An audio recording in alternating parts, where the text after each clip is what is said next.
उत्तर प्रदेश में पेश हुए बजट को लेकर कुशीनगर समाजवादी पार्टी के जिला अध्यक्ष नसरुल्लाह अंसारी ने क्या कहा, आइए देखें ये रिपोर्ट।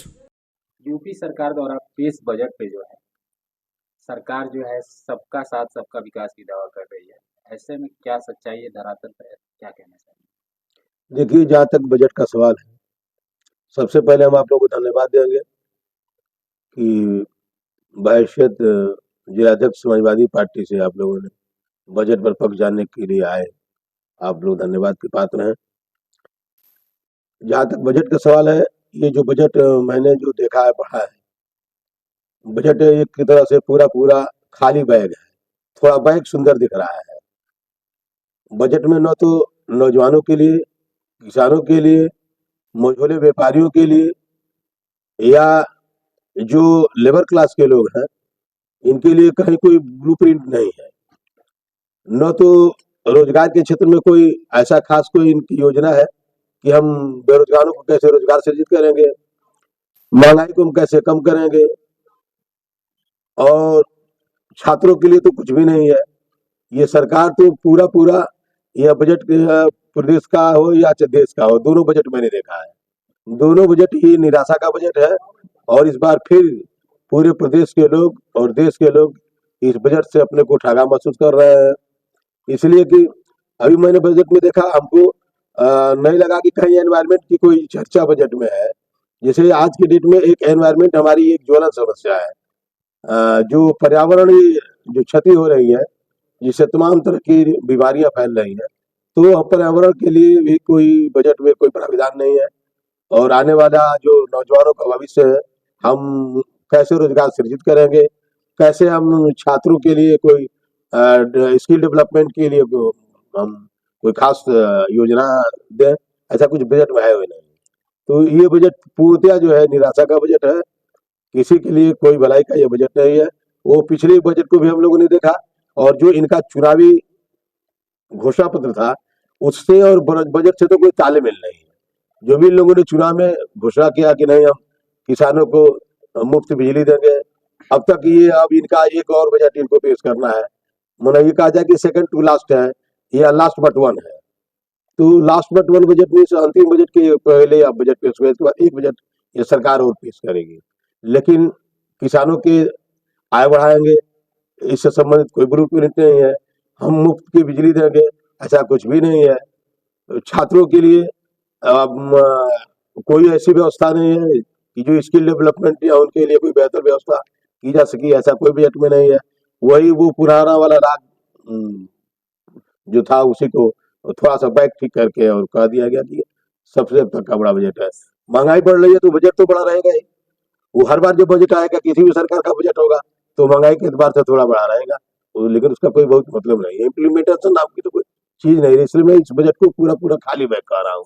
सुंदर बैग है लेकिन खाली है। सदन में जो है भाषा की शालीनता और शब्दों पे जो है जमकर बहस हो रही है, क्या कहना चाहिए? देखिए, जहाँ तक भाषा की बात है, मैं तो भाषा का ही टीचर हूँ। कहा गया कि language is the mother of sense. भाषा भाव की जननी है। व्यक्ति जिस भाषा को बोलता है, वो उसका भाव उसमें परिलक्षित रहता है। तो व्यक्ति का जैसा भाव होता है, वैसी उसकी भाषा होती है। ये सीधी सीधी बात है। मैं छात्रों को भी इस बात को कहता हूँ, ये बार बार मैं कहता हूँ कि language is the mother of sense. भाषा भाव की जननी है। तो जो जैसा भाषा बोलता है, वो समझ लीजिए कि उसका वही भाव है। अब बकिया भाषा पर कोई किसी पद को पा गया तो कुछ भी बोल देगा। वो जो भाषा बोला गया है सदन में, वो पूर्णतया असंवैधानिक भाषा है, वो अनपार्लियामेंट्री भाषा है। लेकिन ये आज का लोकतंत्र, विपक्ष के लोग बोलेंगे तो तत्काल अनपार्लियामेंट्री हो जाता है, और सत्ता पक्ष के लोग बोलेंगे तो पार्लियामेंट्री हो जाता है। ये समझ में नहीं आता है कि अनपार्लियामेंट्री और पार्लियामेंट्री कैसे को परिभाषित होगा। तो ये काफी दुर्भाग्यपूर्ण बात है। इस तरह का भाषा किसी की सरकार हो, हम पढ़े लिखे लोगों के लिए हमेशा मर्यादित भाषा का प्रयोग हम चाहेंगे कि कोई सरकार में कोई हो, कोई सीएम हो, कोई मिनिस्टर हो, तो भाषा बोले तो मर्यादित भाषा बोले। मेधावी छात्र छात्राओं के लिए स्कूटी देने के दावे किए जा रहे हैं, इसमें क्या सच्चाई है? हाँ, ये मैंने देखा है। जो पिछली बार बजट में इन्होंने वो दिया ना, मोबाइल वाला, वो जो माननीय अखिलेश यादव की जब सरकार थी, समाजवादी पार्टी की सरकार थी, उन्होंने जो लैपटॉप दिया था, वो आज तक लैपटॉप है, आज तक चल रहा है। इन लोगों ने जो टेबलेट दिया है वो पूछे उन लोगों से मिलकर कि कैसा चल रहा है, वही हाल स्कूटी वाला होगा। अब मिलेगा तो फिर साल बीतते देर नहीं लगता है, देखिएगा कैसा होगा। इस बजट में गन्ना किसानों को जो है जनपद में बंद पड़ी चीनी मिलों के लेके काफी उत्साह था, लेकिन ऐसा कुछ नहीं है। एक बात मैंने पहले ही कहा कि ये खाली डब्बा है, चीनी मिल से उनको क्या लेना देना है। चीनी मिल से अगर लेना देना होता तो इस तरह की भाषा नहीं बोली जाती। किसानों से उनका कोई मतलब है नहीं भाई। बात हम तो कुंभ पर नहीं कुछ कहना चाहेंगे क्योंकि कुंभ आस्था का विषय है और कोई इस देश का व्यक्ति कुंभ का विरोधी नहीं है। लेकिन सरकार के लोग ये कह रहे हैं कि लोग फला विचारधारा वाले लोग, कम्युनिस्ट वाले लोग या समाजवादी वाले लोग ये कुंभ विरोधी है, तो अब वो उनकी अपनी सोच है। मुझे नहीं लगता कि इस देश में कोई कुंभ विरोधी है। स्वच्छता अपने आप में कहा गया कि क्लीनलीनेस इज गॉडलीनेस।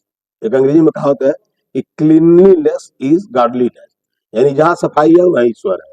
तो स्नान तो चाहे कभी भी आप करें, चाहे कुंभ में जाके करें या किसी नदी में करें, आदमी रोजाना स्नान करता है, वो एक आस्था का विषय है क्योंकि वो जुड़ा हुआ है, उसमें किसी का विरोध होगा ऐसा नहीं।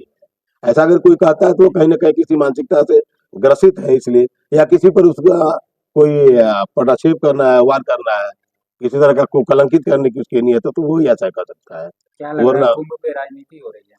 हाँ बिल्कुल हो रही है। हम तो संतों की सुने, संतों ने कहा कि समाजवादी पार्टी की सरकार में आजम खां की जो व्यवस्था थी वो अच्छी व्यवस्था थी और इस प्रदेश के देश के लोगों ने देखा है, तो संतों ने आजम खां को सराहा है।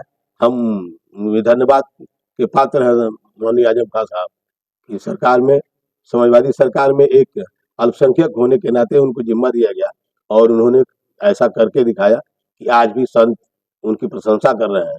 इसके लिए हम उन संतों को भी बहुत बहुत बधाई और धन्यवाद देते हैं। माननीय आजम खां को, माननीय अखिलेश यादव जी की जिन्होंने आजम खां को कमान सौंपी थी, उनको बहुत बधाई देते हैं।